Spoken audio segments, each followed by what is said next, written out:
스바냐 3장 14절부터 20절 말씀 우리 같이 한 목소리로 읽도록 하겠습니다. 시온에 따라 노래할지어다. 이스라엘아 기쁘게 부를지어다. 예루살렘 따라 전심으로 기뻐하며 즐거워할지어다. 여호와가 내 형벌을 제거하였고 내 원수를 쫓아냈으며 이스라엘 왕 여호와가 내 가운데 계시니 내가 다시는 화를 당할까 두려워하지 아니할 것이라. 그 나라의 사람이 예루살렘에 이르기를 두려워하지 말라. 시온아 내 손을 늘어뜨리지 말라. 너희 하나님 여호와가 너희 가운데 계시니 그는 구원을 베푸실 전능자이시라. 그가 너로 말미암아 기쁨을 이기지 못하시며 너를 잠잠히 사랑하시며 너로 말미암아 즐거이 부르며 기뻐하시리라 하리라. 내가 절기로 말미암아 근심하는 자들을 모으리니 그들은 내게 속한 자라. 그들에게 지워진 짐이 치욕이 되었느니라.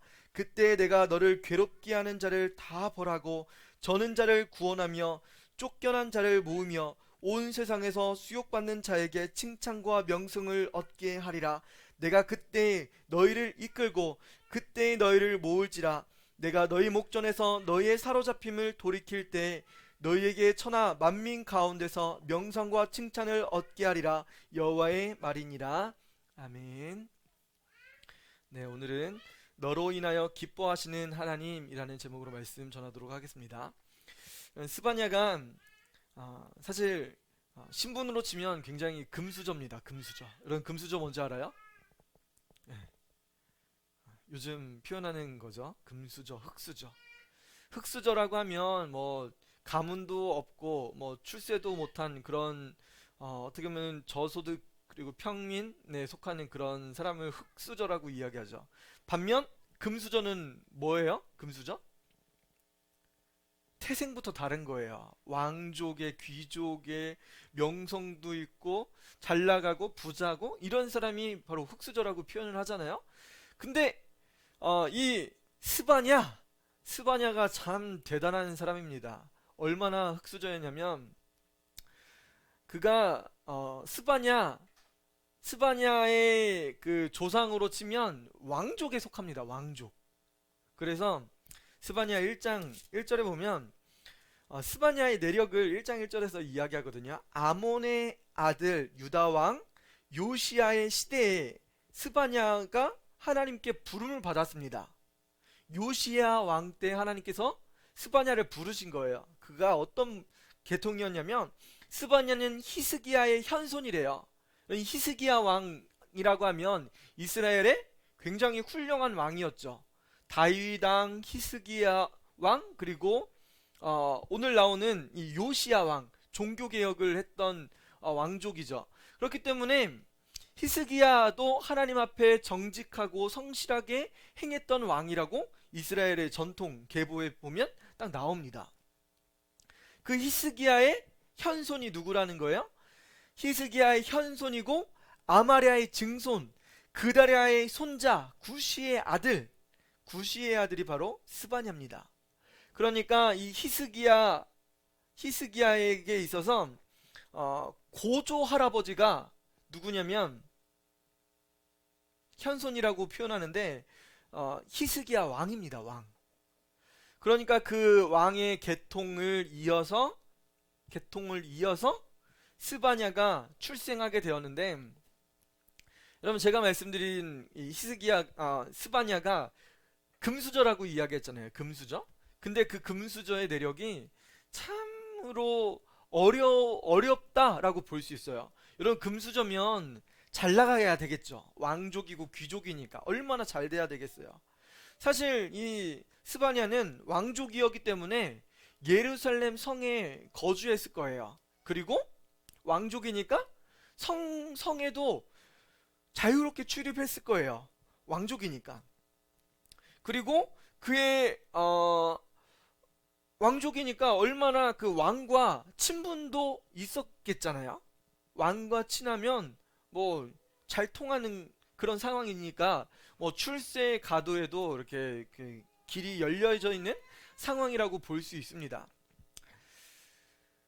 우리가 단지 흙수저, 금수저 판단하는 게 오늘날에는 그렇게 판단하지만 이 이스라엘에게 있어서 흙수저가 중요하다, 뭐 금수저가 중요하다, 뭐 이런 게 사실 따질 필요가 없습니다. 왜 그러냐면 성경에서는 흙수저냐 금수저가 중요한 것을 이야기하지 않고 그 조상이 범죄하고 혹은 그 조상이 하나님 앞에 성실하게 행했는지 그게 중요한 거예요. 히스기야는 분명히 하나님 앞에 잘했습니다. 성실과 정직으로 행했어요. 근데 그의 아들이 누구였냐면 므낫세 왕입니다. 므낫세. 이 므낫세 왕은 하나님 앞에 범죄했어요. 그 시대에 바알신을 섬기고 신전을 짓고 이런 일들을 이 므낫세 왕이 많이 행했습니다. 그럼 스바냐가 이 므낫세 때 선지자 사역은 하지 않았습니다. 그런데 그의 이름 자체가 여호와께서 감추신 자라는 의미가 담겨져 있어요. 스바냐의 이름의 뜻이 뭐라고요? 하나님께서 감추신 자래요. 여러분, 그러면 이 므낫세 왕 때 얼마나 하나님을 섬기는 것이 힘들고 하나님 앞에 정직하게 세워져 있는 게 어려운지 조금은 짐작을 할 수 있는 거예요. 하나님 앞에 감춘 자, 여호와 앞에 감추어져 있다라고 하면 사람들 앞에 공포도 못하고 사람들 앞에 하나님 말씀을 선포하기도 힘든 시대가 이 므낫세 왕 때라고 할 수 있는 겁니다. 그러면 이런 금수저가 제가 말씀드렸지만 금수저로서 자기 업적을 잘 나타낼 수도 있었어요. 그런데 그때 하나님께서는 이 스바냐를 선택하셨습니다. 므낫세 왕이 죽었어요. 므낫세 왕이 죽고 나서 누가 왕이 되냐면 오늘 나오는 요시야가 왕이 됐는데 몇 살 때 왕이 됐냐면 8살 때 왕이 됩니다. 몇 살 때 왕이 됐다고요? 8살. 8살이면 우리나라로 치면 뭐 초등학교 입학했을 때 준서 나이죠. 준서 나이 때 왕이 됐으면 이 나라를 어떻게 해먹었을까요? 누가 옆에서 엄마가 이렇게 가르치고 아버지는 돌아가셨으니까 엄마가 잘 가르치고 뭐 이렇게 내정 간섭도 하고 이렇게 했을 것 같아요. 근데 그의 나이가 16살 때 하나님을 찾았습니다. 그가 24살 때 우상을 척결했어요. 우상을 다 없애버렸어요. 그리고 율법책을 발견합니다. 율법책을 발견한 이후에 이스라엘의 종교 개혁을 감행합니다. 이 영향력을 누가 끼쳤을까? 성경학자들은 스바냐 선지자가 이 요시야의 종교 개혁을 이끌었을 거라고 주장을 합니다. 왜 그러냐면 요시야가 왕이 됐을 때는 8살이잖아요. 그런데 8살 때 왕이 된 이후에 한 4년 후에 스바냐 선지자가 활동을 시작합니다. 이전에는 감추어져 있었던 사람이잖아요. 근데 드러나서 하나님의 말씀을 선포합니다. 어떤 말씀을 선포할까요? 꺼졌어요. 켜주세요. 어떤 말씀을 선포하겠어요? 이전에 므낫세 왕 때 바알을 섬기고 우상을 섬겼던 그것들을 요시야 왕이 그대로 떠안은 거예요. 그대로 떠안았으면 요시야 왕도 어떤 상황에 처해겠어요?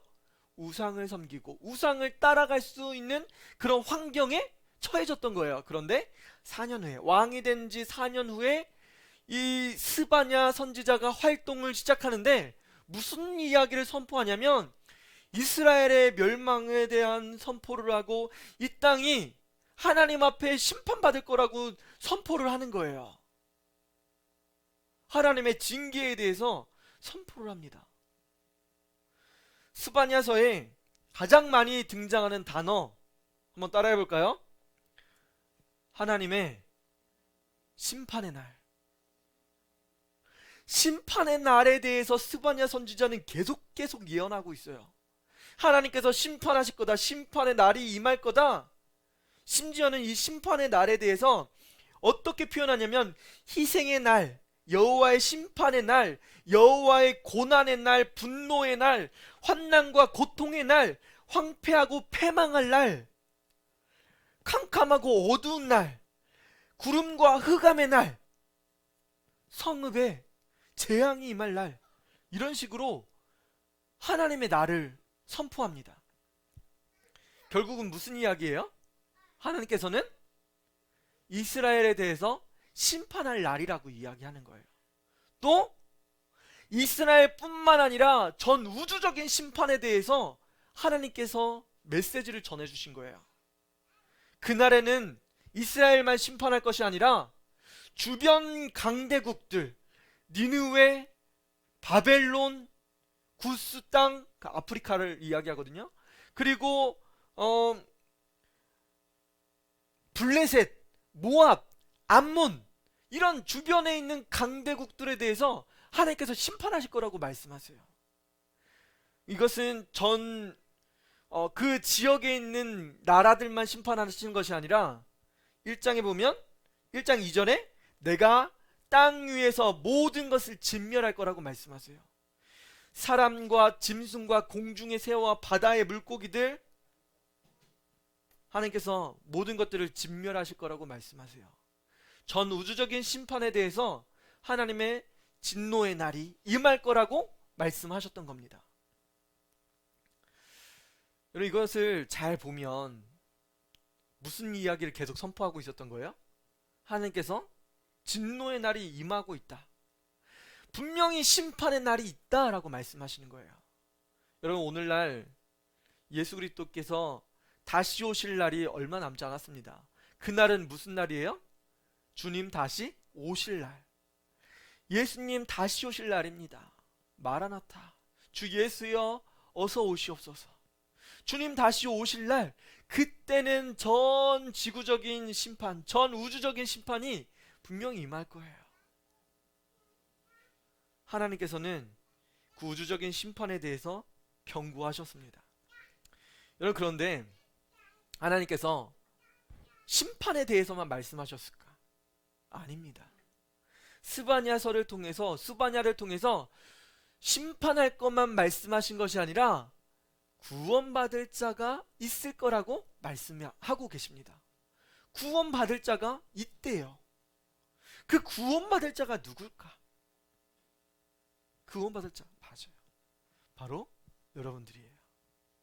하나님께서 택하시고 하나님께서 부르시고 하나님의 구원을 경험한 사람, 하나님께서는 그 사람을 구원받을 자, 남은 백성이라고 표현해주고 있습니다.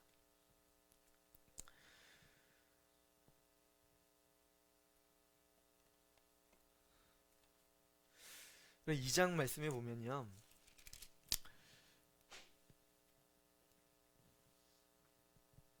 2장 3절 말씀 한번 볼게요. 여호와의 진노의 날이 임할 거라고 말씀하시면서 2장 3절에 여호와의 규례를 지키는 세상의 모든 겸손한 자들아, 너희는 여호와를 찾으며 공의와 겸손을 구하라. 너희가 혹시 여호와의 분노의 날에 숨김을 얻으리라 라고 말씀하고 계십니다. 무슨 이야기예요 이게? 하나님께서는 분명히 심판의 날에 대해서 1장에 대해서 심판의 날, 여호와의 분노의 날이라고 끊임없이 말씀하셨어요. 그러면서 분명히 심판의 날이 있는데 여호와의 규례를 지키는 세상에서 겸손한 사람들이 있대요. 하나님의 뜻을 쫓아서 하나님의 말씀대로, 하나님의 규범대로 살고 있는 사람들이 있다는 거예요. 여호와를 찾고 공의와 겸손을 구하라고 말씀하세요.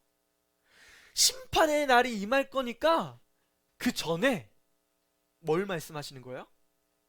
너네 그냥 냅두면 다 죽어. 그냥 냅두면 멸망할 수밖에 없어. 여러분, 이 메시지를 누가 들었을까요? 왕족이고 귀족이었던 사촌, 사실 여기 5촌입니다. 5촌. 스바냐는 히스기야 왕으로부터 4대 손이에요. 그리고 지금 요시야 왕 시대인데 요시야 왕은 히스기야로부터 3대 손입니다. 그러니까 촌으로 치면 3촌보다는 더 넓게 한 5촌 정도 이렇게 퍼져 있는 그런 계보입니다. 이 계보 속에서 요시야 왕이 스바냐의 예언의 말씀을 귀담아 들었어요. 그가 몇 살 때 하나님을 찾았다고요? 14살 때. 8살 때 8살 때 뭐라고 말씀드렸어요? 왕이 되고 4년 후에 무슨 일이 벌어진 거예요? 스바냐가 활동하기 시작했습니다. 그러면 12살이에요. 그리고 16살이 됐대. 4년 후에 그가 하나님을 찾았습니다.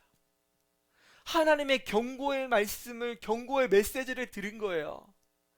여러분, 그 당시에는 무슨 시대예요? 바알을 섬기고 아세라를 섬기고 심지어는 아수르로부터 온 해와 달과 별을 섬기던 시대예요. 스바냐는 그거를 하나님의 말씀을 선포했어요. 너희들 지금 그거 그대로 섬기고 있으면, 그 우상들 그대로 따르고 있으면 이스라엘 멸망할 거야. 그 멸망은 이스라엘뿐만 아니라 전 지구적인 심판, 이 나라를, 모든 백성들을 멸망시킬 그런 하나님의 진노의 날이 임할 거야 라고 메시지를 전해줬던 거예요. 요시야 왕은 스바냐 선지자의 예언의 말씀을 들었습니다. 4년이 지난 그때쯤 끊임없이 하나님의 말씀이 선포되는 것을 들었어요.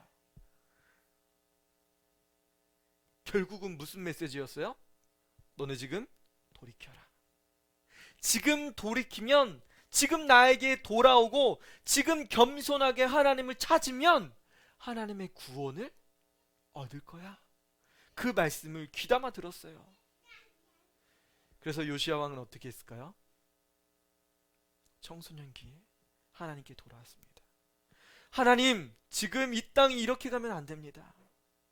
하나님, 내가 주님께 돌아가길 원합니다. 우리 할아버지가 섬겼던 그 하나님, 나도 하나님을 따르길 소원합니다. 하나님의 이름을 불렀습니다. 찾았습니다. 하나님께 부르짖으며 간구하며 주님께 돌아왔어요. 하나님은 이 요시야 왕 시대에 풍요롭게 만들어 주셨어요. 그가 31년 동안 통치했어요. 사실 이 요시야 왕 때가 언제였냐면 이스라엘 멸망받기 30년 전이에요. 여러분, 왕국이 멸망하기 전 30년 전이라고 하면 어떤 시대일까요? 한번 생각해 보세요.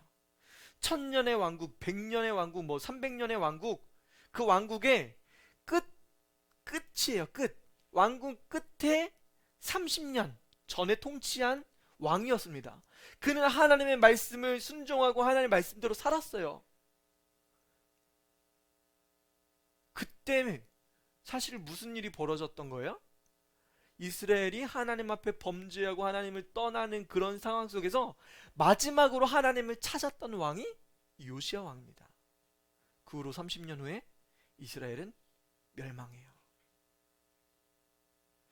이런 왕국이 멸망하기 바로 전에 한 번의 부흥을 경험해요. 이런 고구려가 멸망하기 전에 강력한 군사력을 가지고 있었던 지도자가 있습니다. 그는 당나라와 싸우지 않고 수나라와 전투를 벌였어요. 그 중국과 전투를 벌이면서 지금 고구려 왕이 그 중국, 제가 수나라인지 당나라인지 기억이 잘 안 나는데, 하여튼 그 수나라인지 당나라인지 거기랑 어떻게 보면 속국이 되려고 하는 왕의 모습을 보면서 왕을 교체시켜버려요. 얼마나 군사력이 강한 거예요. 사실 그때 군사력이 강하지만 왕권보다 더 강했던 군사력을 가지고 있었던 연개소문 시대거든요. 그때 고구려는 멸망하게 돼요. 강력한 군사력을 가지고 있지만 뭐예요? 왕권과 조화를 이루지 못하니까 멸망합니다. 이런 나라에 멸망하기 전에 바로 큰 부흥이 있어요. 우리나라도 뭐 했어요? 1907년에 하나님께서 큰 부흥을 주셨습니다. 3.1운동도 주셨어요. 근데 나라가 멸망했어요. 얼마나 나라가 비참해요. 여러분, 마지막 시대는 그렇게 갑니다. 지금 우리나라가 잘 사는 것처럼 보일 수도 있어요. 지금 미얀마 사태 전 세계적으로 큰 충격적인 모습을 보이죠. 중국도 그렇고 뭐 민주화가 될 것처럼 미얀마가 그렇게 했지만 군부가 나라를 장악했어요. 얼마나 잔인하게 백성들에게 총을 쏘는 거예요. 포를 쏴요, 백성들에게. 하루에 수십 명씩 죽었어요. 잘 되는 것처럼 보였지만 그 나라가 욕심 때문에 군부의 통치 앞에서 군인들이 백성들에게 어떻게 총을 쏴요.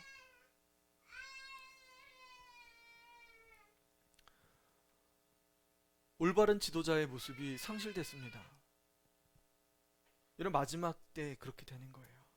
잘 되는 것처럼 보이지만 큰 충격이 있습니다. 이런 5년 전에, 4년 전이죠. 미국을 위대하게 라는 슬로건으로 아메리카 퍼스트라고 외쳤던 대통령이 있었어요. 누군지 아세요? 트럼프 대통령이죠. 미국을 위대하게, 아메리카 퍼스트, 미국 우선주의로. 그래서 전 세계가 혼란에 빠졌습니다. 혼란에.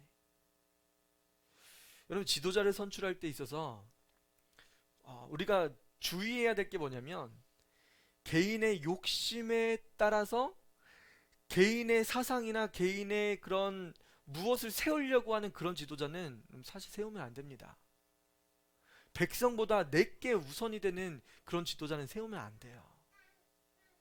그런 사람이 지도자가 되면 무슨 일이 벌어져요? 군사 독재가 시작돼요. 그리고 언론 장악을 시작합니다. 그리고 나라의 번영을 어떻게 보면은 속임수처럼 보이기 위해서 GDP를 뭐 속이기도 하고 경제적인 것들을 감춥니다. 그러면 항상 지도자 세울 때 이런 것들을 주의해야 돼요. 개인적인 욕망이 있는 사람을 지도자로 세우면 안 돼요. 뭐가 우선이 돼야 되는 거예요? 국민이 먼저인 거예요. 백성이 먼저고 하나님의 뜻대로 통치하는 그런 사람들이 올바르게 봉사하고 올바르게 정치할 수 있는 사람이 세워져야 돼요. 그 시대에 하나님을 온전하게 사랑하려고 했지만 하나님을 따르지 못했던 왕들이 그 후로 계속 나옵니다. 백성들을 위해서 하려고 했지만 자신의 욕심 때문에, 자신에게 이득 때문에 다른 나라의 조공 외교하고 다른 나라의 힘을 얻고 그랬던 왕들이 그 후로 생겨요. 그러면서 이스라엘은 패망의 길을 갑니다. 하나님을 온전히 따르지 못하면서 그렇게 됐던 거예요. 하지만 스바냐는 하나님의 말씀을 온전하게 선포하고 그 요시야 왕 때 하나님의 말씀대로 그 나라가 온전하게 돌이킬 수 있게 만들어줘요. 이스라엘 백성들이 살았던 시대, 어떤 시대인지 우리 3장 1절 한번 볼게요. 패역하고 더러운 곳 포악한 그 성읍이 화 있을지언정 그가 명령을 듣지 아니하며 교훈을 받지 아니하며 여호와를 의뢰하지 아니하며 자기 하나님에게 가까이 나아가지 아니했도다. 이런 그 시대에 어떤 스바냐 선지자가 활동할 때 므낫세의 영향력이 아직도 강력할 때예요. 요시야가 왕이 되었지만 아직 어린아이였어요. 청소년기였기 때문에 아직 나라에 하나님의 말씀이 온전하게 선포되지 못하고 강력하게 하나님 말씀대로 일어나지 못할 때였습니다. 얼마나 비참해요. 포악과 화가 있대요. 3절 말씀해 볼게요. 방백들은 부르짖는 사자래요. 여러분, 방백이 뭐예요? 군사력을 가지고 있고 정치를 하는 사람들이에요. 그 사람들은 부르짖는 사자래요. 아응, 아응, 내 말대로 하시오, 왕. 왕, 내 말대로 안 하면 큰일 날 줄 알아. 왕, 이렇게 부르짖는 거예요. 왕, 내 말대로 안 해? 내가 따르면 내가 지금 하고 싶은 대로 왕 지금 따라가야 돼. 내 말대로 해야 돼. 안 그러면 나 협조 안 할 거야. 윽박 지르는 거예요. 사자처럼. 재판장은 뭐래요? 재판장. 판결하는 사람들이잖아요. 하나님의 법을 가지고 판결하는 사람은 이튿날까지 남겨두는 것이 없는 저녁 일이래요. 얼마나 배고픈 일이에요. 밤에 무리를 지어가면서 먹이를 사냥하는 그런 일이래요. 늑대입니다. 늑대.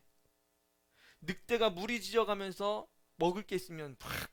근데 이튿날까지, 그 다음날 아침까지 남겨두지도 않는데요. 재판장에 딱 왔으면, 재판석에 왔으면 판결을 받아야 되잖아요. 둘 중에 하나 누구 손을 들어줘야 되잖아요. 공정한 재판을 해줘야 되는데 어떻게 하는 거야? 뇌물 주는 사람의 판결을 따르는 거야. 그리고 억울한 사람을 홀라당 싹 털어먹는 거야. 억울하게 만드는 거야. 아, 네가 잘못했네. 너 감옥 가. 너 벌금 너 100만 원 내야 돼. 재판장이 얼마나 지금 혹독하게 재판을 하고 있는지 보여줍니다. 선지자들은 뭐래요? 4절에 경솔하대요. 경솔. 경솔하다는 말이 무슨 이야기인지 아세요? 경솔? 분별 없이 행동하는 거예요. 분별 없이. 지금 그 최근에 뭐 LH 사태 굉장히 많이 나타났잖아요. 땅을 분배하고 땅에 대해서 올바르게 감정하고 평가하고 그 정보에 대해서 자신들만 알면서 다른 사람들에게 자기도 이득을 취하지 않아야 될 그런 사람들이 어떻게 하는 거예요? 분별 없이 행동하는 거예요. 남 믿고 투자해. 내가 더 돈 2배로 벌어줄 수 있게 해줄게. 나한테 투자해. 막 하는 거야. 지금 비트코인이 뭐 수십 배, 수백 배, 뭐 수천 배, 수만 배가 막 뻥튀기가 됐대요. 금액이. 100원짜리가 뭐 100만 원이 돼버리는 그런 상황까지 이렇게 벌어지는 거예요. 분별이 없는 거예요. 분별이. 행방 어디로 가야 될지 모르는 거예요. 누가 그렇대요? 선지자들이. 하나님의 말씀을 올바르게 선포해야 되는데 남 믿고 한번 투자해 보시오. 내 말 잘 들으면 당신 하나님 앞에 복 받을 거예요. 이렇게 이야기하는 거예요. 여러분, 목사님이 함부로 복을 운운할 수 있어요? 아닙니다.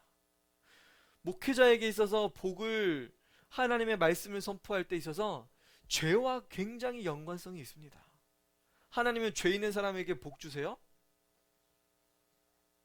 복 줄 수가 없어요. 하나님 거룩하신 분이기 때문에 죄 있는 자에게 복 주실 수가 없어요. 하나님의 말씀이 명확합니다. 죄에서 그래서 떠나기 위해서 끊임없이 선포하는 거예요. 목회자는 죄에서 떠나가고 죄에서 돌이키게 하고 죄가 그 마음을 다스리지 못하게, 죄를 빨리 회개할 수 있게. 여러분, 생각을 그냥 냅두면 어떻게 된다고 했어요? 그 생각에 사로잡힙니다. 사탄이 그 생각을 사로잡아서 하루 종일 그거 생각하게 하고 밤새 저 사람 나한테 해코지했는데, 저 사람 나한테 뭐라고 했는데 기분 나빠. 저 사람 어떻게 해버릴까? 밤새 그거 생각하는 거예요. 내가 만나기만 해봐 내가 저 사람 혼내줄 거야. 하루 이틀 생각하고 일주일 내내 그거 생각하고 미워하고 질투하고 그런 마음에 사로잡히게 하는 거예요. 누가요? 사탄이. 올가미를 두는 겁니다. 올가미를 두고 빠지기만 해봐. 빠지면 어떻게 해요? 올가미에 빠지면 헤어날 수 없습니다. 조폭 영화 같은 거 보면 꼭 나오는 스토리가 있잖아요. 조폭에 누가 빠져요? 이쁜 여자들이 빠지잖아요. 사채의 업자에 누가 빠져요? 아름다운 여성들이 항상 빠집니다. 왜 그래요? 왜 그래요? 여러분, 사탄은 아주 작은 거, 여기에 반응하는 사람을 골라내는 거예요. 끊임없이 씨를 뿌립니다. 끊임없이 유혹의 씨앗을 뿌려요. 우리가 이것에 미혹되면 넘어질 수밖에 없는 거예요. 그렇기 때문에 우리는 깨어 있어야 되고 하나님 부르짖어야 됩니다. 그럴 때 우리는 이겨낼 수 있어요. 예수님의 이름만이 우리에게 승리를 줄 수 있어요. 선지자들이 경솔하고 간사한 사람들이 되었습니다. 간사한 거예요. 마치 복채를 주면 있잖아요. 복채를 주면 헌금을 많이 한 사람들에게 기도해 주는 것처럼, 그런 선지자들의 모습을 성경에서 이야기하고 있습니다. 그의 제사장들은 성소를 더럽히고 율법을 범했다고 말씀하세요. 이스라엘의 현 주소가 그랬다는 거예요. 요시야 왕 어렸을 그 시대에 이스라엘이 하나님 앞에 크게 범죄했습니다. 제사장들이 성소를 더럽히고 하나님 앞에 제물 드리면 내 거 먼저 취하고, 이런 모습이 끊임없이 있었던 거예요. 그 가운데 계시는 여호와는 의로우사 불의를 행하지 아니하시며 아침마다 빠짐없이 자기의 공의를 비추시거늘 불의한 자는 수치를 알지 못하는도다. 그럼에도 불구하고 하나님은 매일매일 이스라엘 백성들에게 공의를 베푸시는 거예요. 여러분, 하루에 아침 해가 떠오르지 않으면 무슨 일이 벌어져요? 전 지구적인 재앙이 오겠죠. 이스라엘 백성들이 끊임없이, 지도자들은, 선지자들, 제사장들은 하나님 앞에 범죄하고 있지만 하나님은 공의로 우리에게 날마다 베풀어 주시는 거예요. 하나님의 말씀을 우리에게 날마다 부어 주시는 거예요. 하나님 변함이 없으시게 우리에게 사랑을 베풀어 주시고 계십니다.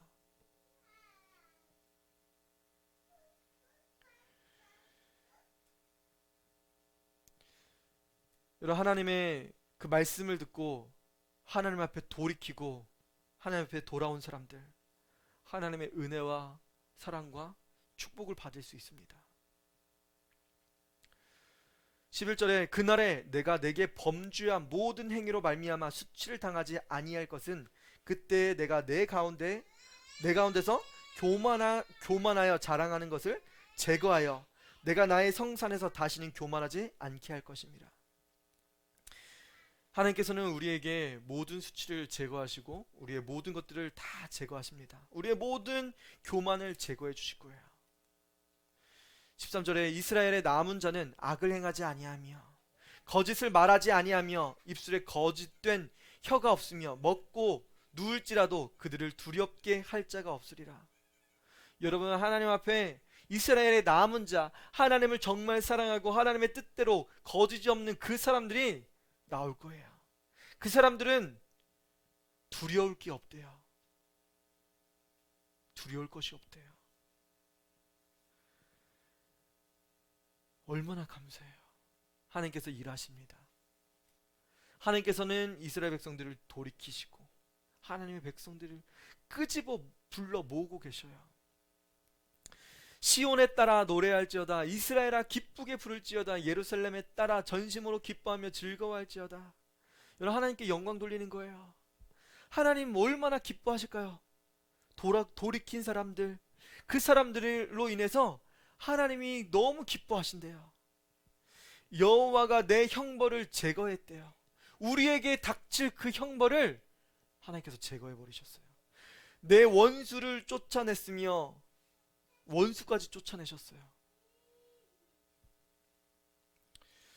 아스루, 바벨론, 이것들 쫓아내시고 심지어는 우리에게 악하게 했었던 그런 모든 사단의 권세들을 하나님께서 멸하시는 거예요. 쫓아내버리시는 거예요. 이스라엘 왕 여호와가 내 가운데 계시니 하나님이 우리와 함께 하신대요. 하나님의 말씀을 듣고 돌이킨 사람들 하나님이 함께 하신대요. 임마누엘, 하나님이 우리와 함께 하신다고 말씀하셨잖아요. 하나님이 우리와 함께 계신다. 내가 다시는 화를 당할까 두려워하지 아니할 것이라. 우리에게 더 이상 두려움이 없습니다. 그날의 사람이 예루살렘에 이르기를 두려워하지 말라. 시온아 내 손을 늘어뜨리지 말라. 그날에 뭐라고 말씀하신 거예요? 예루살렘에 이르기를 두려워하지 말래요. 이 두려워하지 말라는 것은 심적인 두려움입니다. 그럼 마음이 두려운 것, 하나님 구원받은 사람들 마음으로 두려워하지 말래요. 예수님을 구주로 영접한 사람들 마음에 두려워하지 말래요. 그리고 시온아 내 손을 늘어뜨리지 말래요. 손을 늘어뜨린다는 건 뭐예요? 손이 축 처진 거예요. 뭐 이렇게 애교 부리는 사람도 있는데 그런 게 아니라 어깨에 힘이 쭉 빠진 거예요. 손을 탁 늘어뜨린 거예요. 힘이 쭉 빠진 거죠. 손을 늘어뜨리지 말래요. 이거는 공포와 근심의 마음이거든요. 공포와 근심이 있을 때 손에 맥이 풀린다고 하죠. 맥이 팍 풀렸을 때 손을 들지도 못합니다. 손을 꿈쩍하지도 못한다고 표현하잖아요. 손을 늘어뜨리는 거, 이거는 몸의 상태입니다. 몸의 상태, 심적인 상태, 몸의 상태. 늘어뜨리지 말라, 두려워하지 말라. 그런 일이 없을 거라고 말씀하시는 거예요. 더 이상 이렇게 심적으로 그리고 몸의 아픔이 구원받은 사람들에게 임하지 않을 거라고 말씀하시는 거예요. 너의 하나님 여호와가 너의 가운데 계시니 그 하나님이 여러분들과 함께 계실 거라고 말씀하세요. 그는 구원을 베푸실 전능자시라. 하나님 우리를 구원해 주실 거라고 말씀. 전능자. 여러분 전능자가 뭐예요? 우상들은, 돌과 나무로 만든 그 우상들은 아무 효험도 없습니다. 아무것도 행할 수 없어요. 이스라엘을 구원할 수 있는 힘도 없고 그들을 부하게 만들 수도 없습니다. 그런데 하나님은 구원을 베푸실 전능자시래요. 오직 그 능력 있으신 하나님, 이스라엘을 구원하실 만한 능력 있으신 분이래요. 그가 너로 말미암아 기쁨을 이기지 못하시며, 하나님이 이 예수님을 믿고 구원받은 그 사람들, 여러분 하나님께서 그 사람들로 인해서 기쁨을 이기지 못한대요. 여러분 우리가 인생 태어날 때 잔치를 몇 번 합니다. 잔치 언제예요? 돌 때 잔치 한번 하죠. 100일 지났어. 100일 때 잔치 한번 하고, 돌 때 잔치 한번 하죠. 그리고 뭐 입학식, 뭐 졸업식, 그때 뭐예요? 짜장면 한 번씩 먹죠. 그리고 또 뭐예요? 뭐 입학식 때, 뭐 대학교 갔을 때 잔치, 가족 잔치 같은 거 하잖아요. 그리고 언제 큰 잔치를 치러요? 인생에서 제일 큰 잔치?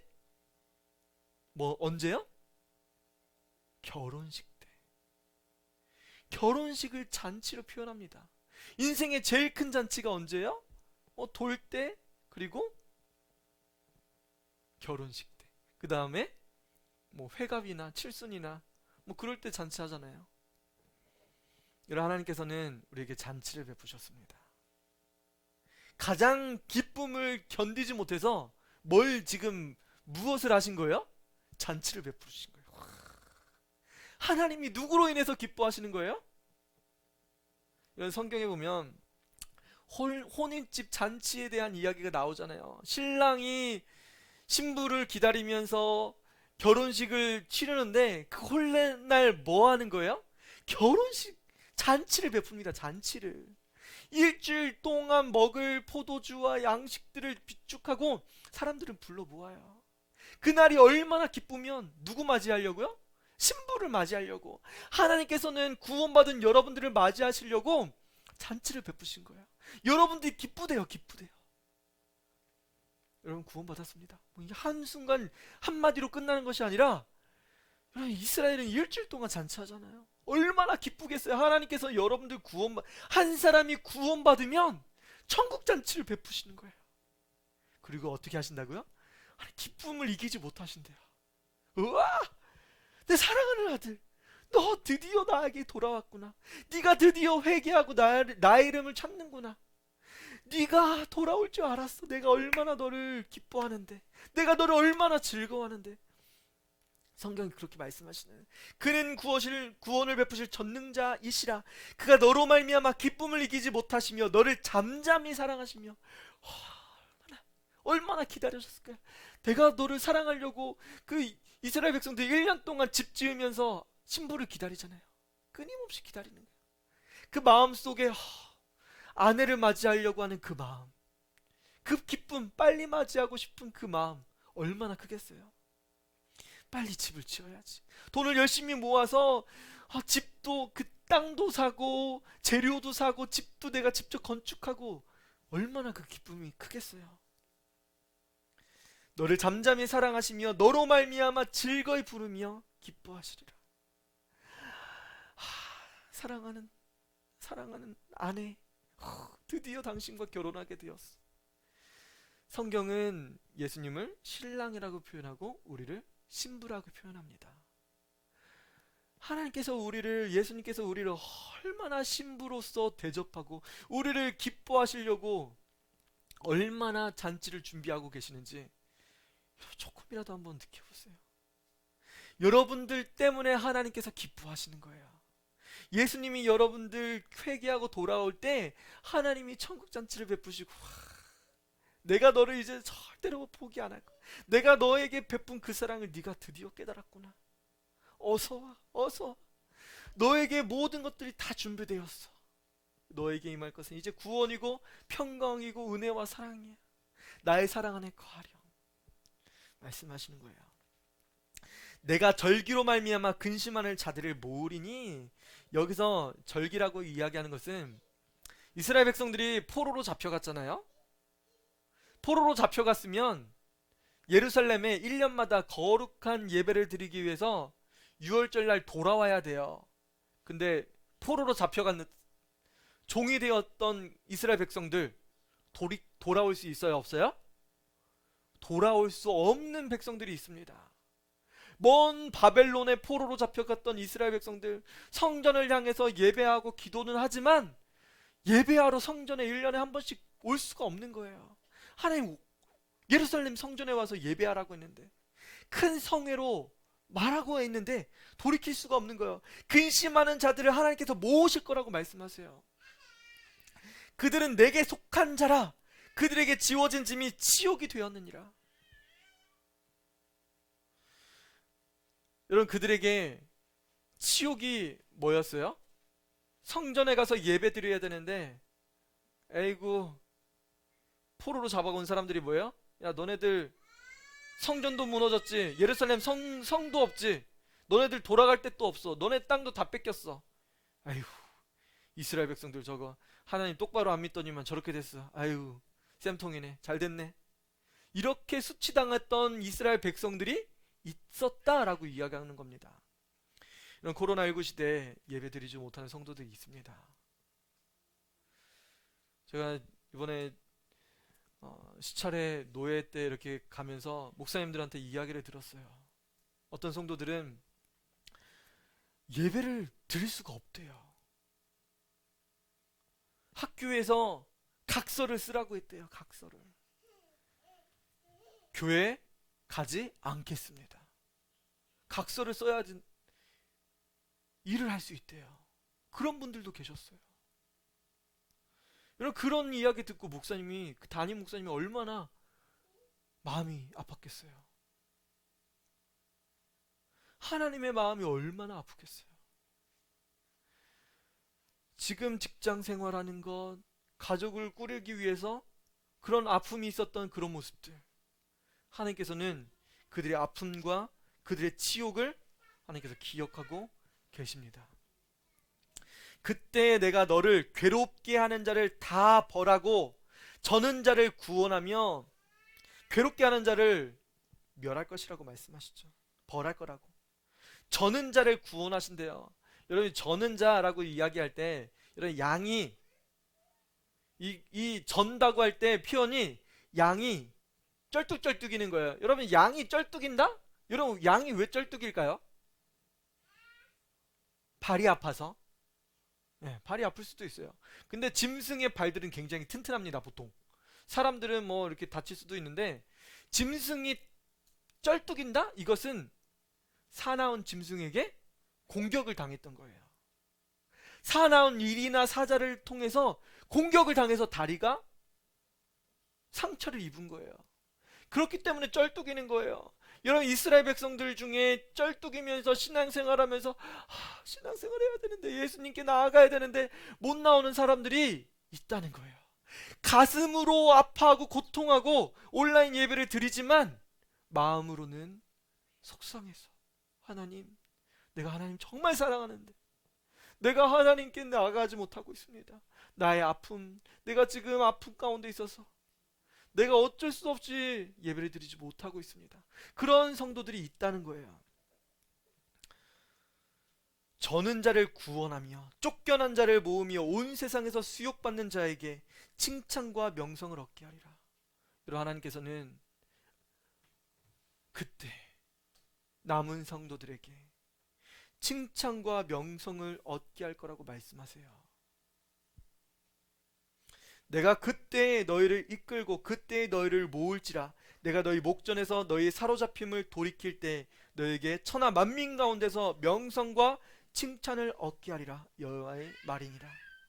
여러분, 마지막까지 끊임없이 하나님을 사랑하고 어느 상황 가운데 있을지라도 하나님 앞에 헌신하고 하나님 앞에 나아가세요. 그러면 하나님 앞에 명성과 칭찬을 얻게 됩니다. 너무 감사하죠. 어느 순간에 어디에 있다 할지라도 예수 그리스도를 사랑하는 거예요. 예수님, 나는 당신을 사랑합니다. 예수님, 내가 주님 안에 거할 수 있게 도와주세요. 내가 언제나 주님과 동행하길 원합니다. 여러분, 그렇게 소원하시는 우리 고은빛 교회 성도들 되시길 소원합니다. 우리 같이 예배를 위해서 기도했으면 좋겠습니다. 말씀 놓고 기도했으면 좋겠습니다. 하나님께서는 너로 인해서 기뻐하신다고 말씀하세요. 여러분으로 인해서 그 기쁨을 이기지 못할 거라고 말씀하세요. 여러분, 그 사람이 바로 여러분이 되셨으면 좋겠습니다. 하나님, 나는 이제 하나님으로 인해서 기뻐합니다. 나는 이제 예수 그리스도로 인해서 살겠습니다. 나의 모든 삶이 하나님 앞에 온전하게 고백되어질 수 있게 도와주옵소서. 이 시간에 전능자 되시고 우리의 구원자 되시는 예수 그리스도 이름을 부르며 하나님 앞에 기도하도록 하겠습니다. 좋으신 하나님, 감사합니다. 하나님 우리로 인해서 너무 기뻐하시고 즐거워하실 하나님, 감사합니다. 하나님, 이스라엘 백성들이 패역하고 하나님 앞에 교만했습니다. 하나님, 그 땅에 사는 많은 사람들이 우상을 섬기고 하나님 앞에 범죄하며 살아가고 있었습니다. 하나님의 말씀이 하나님 스바냐 선지자를 통해서 선포되었습니다. 하나님, 스바냐 선지자는 그때 하나님의 말씀을 선포했습니다. 하나님, 요시야 왕이 하나님 앞에 돌이키게 하나님 그의 말씀을 듣고 돌이켰습니다. 주님, 감사합니다. 우리가 주님께 돌아가기 원합니다. 하나님, 스바냐 말씀을 듣고 주님께 돌이킬 수 있게 주님 도와주옵소서. 하나님, 우리가 전심으로 주님께 나아갈 수 있게 주님 도와주옵소서. 오 주님, 감사합니다.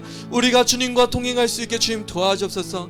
하나님의 사랑과 은혜 가운데 거할 수 있게 주님 도와주옵소서. 역사하셔서 하나님과 동행할 수 있는 우리의 모습이 되어줄 수 있게 주님 도와주옵소서. 하나님, 우리가 하나님 앞에 남은 백성들이 되어지기 원합니다. 하나님 앞에 돌이킬 수 있는 사람들 되어줄 수 있게 주님 도와주옵소서. 하나님, 주님 감사합니다. 하나님, 분명하게 하나님 그 심판에 대해서 말씀하셨습니다. 마지막 때 하나님의 진노의 날, 분노의 날이 임할 것이라고 말씀하셨사오니 우리가 그 날이 임하기 전에 그것을 그냥 보고만 그냥 냅둘 것이 아니라 주님께 돌이키면서 주님께 나아갈 수 있게 주님 도와주옵소서. 우리의 잘못을 용서하여 주시고 우리가 하나님을 찾겠습니다. 요시야 왕처럼 하나님을 찾을 수 있는 우리 성도들 되어줄 수 있게 주님 역사하여 주옵소서. 하나님을 찾게 하시고 우상들을 버리게 하시고 우리의 모든 죄를 회개하고 주님께 돌이키며 주님께 나아갈 수 있게 주님 도와주옵소서. 하나님의 율법의 말씀을 쫓아 우리 마음에 하나님의 말씀을 새기고 그 말씀을 준행하며 주님께 나아갈 수 있게 주님 도와주옵소서. 오 주님 감사합니다. 하나님 우리에게 하나님의 말씀을 선포하셨사오니 우리가 주님께 돌아가 하나님의 말씀을 듣고 하나님과 동행할 수 있게 주님 도와주옵소서. 오 주님 감사합니다. 신실하신 주님 감사합니다. 오 주님 감사합니다. 하나님 우리로 인해서 기뻐하실 주님 감사합니다. 하나님의 말씀을 선포했을 때 이 말씀을 듣고 돌아온 성도들로 인하여 기뻐하실 주님 감사합니다. 하나님 감사합니다. 하나님 비록 우리에게 무화과가 없고 외양간에 송아지가 없을지라도 하나님 우리로 해서 기뻐하실 주님 감사합니다. 우리가 날마다 주님께 이 기쁨을 이기지 못하며 하나님께 기뻐함으로 나아갈 수 있게 주님 도와주옵소서.